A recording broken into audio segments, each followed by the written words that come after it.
सीतामढ़ी जिले के रुन्नी सैदपुर प्रखंड क्षेत्र के मोरसंड गांव में आयोजित श्री महालक्ष्मी नारायण महायज्ञ और श्रीमद् भागवत महापुराण की कथा संत त्यागी बाबा के सानिध्य में 5वें दिन भी अनावरत जारी रही। लोगों का उमंग और उत्साह मन को प्रफुल्लित करने वाला है। आसपास के कई गांव के लोग इस महायज्ञ को देखने आ रहे हैं। साथ ही मेले का भी आयोजन किया गया। श्रीमद् भागवत महापुराण के चौथे सत्र में कार्यक्रम के अध्यक्ष और कथा के यजमान अधिवक्ता रंजन कुमार सिंह और उनकी धर्मपत्नी सुधा देवी ने पूजन और आरती करते हुए कथा की शुरुआत की, जिसके बाद दीदी देवी श्री गौर प्रिया जी के मुखावृंद से लोगों ने सुखदेव जी के द्वारा परीक्षित जी को सुनाई हुई श्रीमद् भागवत महापुराण में श्री राम के द्वारा धनुष भंग की कथा सुनाते हुए राम जन्मोत्सव और श्री कृष्ण जन्मोत्सव बड़ी धूमधाम से मनाया गया। टाइम मिनट बिहार के लिए सीतामढ़ी से शाहिद रजा की रिपोर्ट।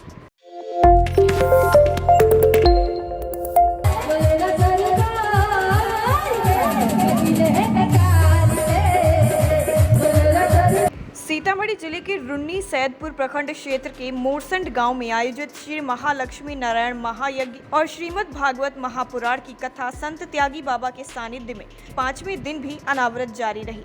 लोगों का उमंग और उत्साह मन को प्रफुल्लित करने वाला है। आसपास के कई गांव के लोग इस महायज्ञ को देखने आ रहे हैं। साथ ही मेले का भी आयोजन किया गया।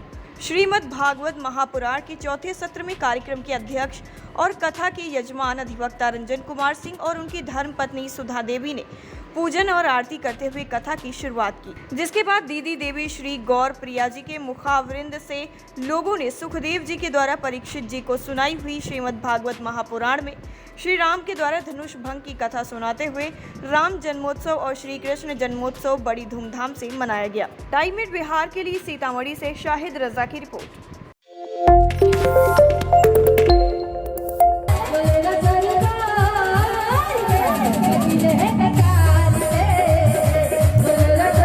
सीतामढ़ी जिले के रुन्नी सैदपुर प्रखंड क्षेत्र के मोरसंड गांव में आयोजित श्री महालक्ष्मी नारायण महायज्ञ और श्रीमद् भागवत महापुराण की कथा संत त्यागी बाबा के सानिध्य में 5वें दिन भी अनावरत जारी रही।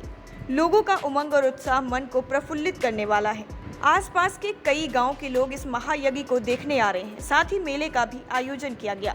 श्रीमद् भागवत महापुराण के चौथे सत्र में कार्यक्रम के अध्यक्ष और कथा के यजमान अधिवक्ता रंजन कुमार सिंह और उनकी धर्मपत्नी सुधा देवी ने पूजन और आरती करते हुए कथा की शुरुआत की, जिसके बाद दीदी देवी श्री गौर प्रिया जी के मुखावृंद से लोगों ने सुखदेव जी के द्वारा परीक्षित जी को सुनाई हुई श्रीमद् भागवत महापुराण में श्री राम के द्वारा धनुष भंग की कथा सुनाते हुए राम जन्मोत्सव और श्री कृष्ण जन्मोत्सव बड़ी धूमधाम से मनाया गया। टाइम मिनट बिहार के लिए सीतामढ़ी से शाहिद रजा की रिपोर्ट।